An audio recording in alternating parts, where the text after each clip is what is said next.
I'm a martial arts historian, as well as a historian of ancient Japanese culture, namely the samurai and the feudal times, the feudal age. Unlike any other culture in human existence, the samurai culture was extremely unique. It was unique in its structure, placing warriors at the top of the caste system. So at the bottom you had peasants, and then you had skilled laborers, and above the skilled laborers you had things like people like farmers, and then you had the royalty. The royalty consisted of the samurai and the nobles. The nobles were entrusted with creating art that would last to the end of time and would encompass the ideals and the concepts of the age that they lived in. Underneath the peasantry were the merchants, and that's kind of strange, but merchants were considered extremely low because they didn't do anything. They took what someone else did, someone else's work, and they knocked up the price and sold it to someone else. So they were considered useless. And if a samurai wanted to test his sword, he could do it on a merchant, because there was always more of those. But he couldn't do it on, let's say, a farmer. If he did it on a farmer, he would have to have good reason. If he did it on a peasant, you know, no one cares. Merchant, they might even be like, good job. Too many of those. To give you, for instance, a silly analogy that I use is look at where our police, you know, samurai is a little bit more skilled than a policeman. A samurai was trained since age 3 to kill a man, and he wasn't doing it one at a time. He was taking them on 20 or 30, sometimes 40 at a time. So he was incredibly skilled. How many people have seen The Last Samurai? That ridiculous film. Yes. Now that was incredibly historically inaccurate. There were 3 rebellions, and they looked nothing like that. The samurai were extremely skilled in firearms, and they tore apart the soldiers. The soldiers didn't have a chance. Okay. Just to give you an idea, just to try to open your minds to it. If you take a look at the police in our society, right? Where do you think they are as far as our caste system goes? And we don't live in a caste system, we live in a democracy. But where do you think they are? Where do you think they are? Do you guys know what that means? Like, where are they if we have Where like are they in our society?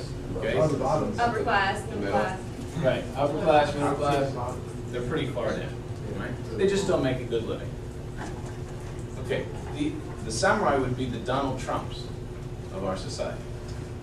So if Donald Trump wants anything, what happens? And it's there. He's got more money than anybody else. He's got more resources than anyone else. Could you picture if someone like that was trained since age 3 with the greatest of the military minds, okay, and an incredible amount of schooling and education for the purpose of developing and just an incredible killer. The guys were incredibly refined. Now, the decadence of the nobles, they demanded that a samurai would wear more beautiful clothes and look more decadent. Because they were so afraid of them, because they freaked them out so much, they would make them take lessons in flower arranging and lessons in tea ceremonies and things like that. And the samurai had this concept of, I'm not going to do anything that's not going to keep me alive. All I'm going to practice and train is how to snap people's necks and how to break people's bones and how to insert weapons and how to shoot people. That's what they did. So this concept of flower arranging, I'm forced to do this now. This is ridiculous, right? What they did was they would arrange flowers, and as they had to teach their sons how to arrange a bouquet, they taught their sons, this is what we're really doing. I'm teaching you battlefield strategy. So these posies over here represent the military force of this army. And what we're going to do is we're going to flank them with these pansies.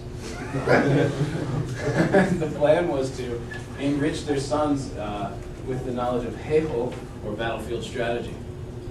They didn't want to sit down and do a tea ceremony. You have to understand that these guys were warmongers. That's what they were. That's all they did.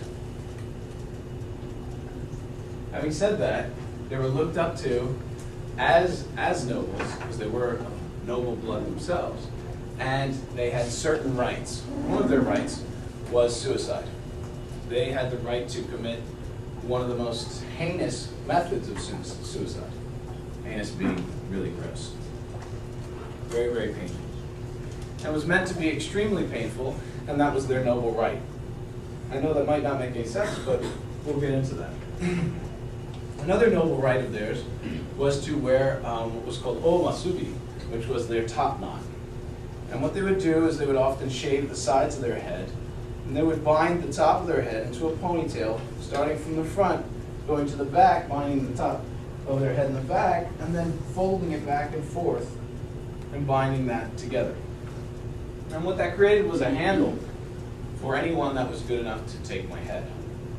So, if I were of samurai blood, I'm 33 years old, so I'd be out on the battlefield looking for someone who deserved me. There would be someone else who was considered an incredible killer, and I would lop through people until I got to them. And when I got to them, I would proclaim who I was. I'd say, I'm David Falcaro from the Falcaro clan, probably be a Japanese name. And I would tell them about all the different people that I've killed. Really quick, just spout out some names. So they understood that I was worth something, that my head was worth something. You should try hard to kill me. Then I might say who my father was and who my grandfather was. This head's worth some serious cash, right? And then I would listen as he would proclaim the same. He would proclaim about who his great-grandfather was and how he fought in the battle of this and how he fought in the battle of that. I'm just kind of trying to give you a general approach of how things happen. Then when they went to battle, as they tore into each other, the purpose was quick death. It wasn't like the Highlander movies where you see like ching, ching, ching, back and forth. There was none of that. It was using the opponent's energy to kill him. So, their force that they exuded was extremely powerful, but it was extremely dangerous. What we refer to as an in and a yo. There was a serious danger in it because anything that you forced out, any kind of motion that you moved forward with, he would use that motion to kill you. So some people refer to it as a chess match, but if you could imagine checkmate in one move, it was very, very dangerous.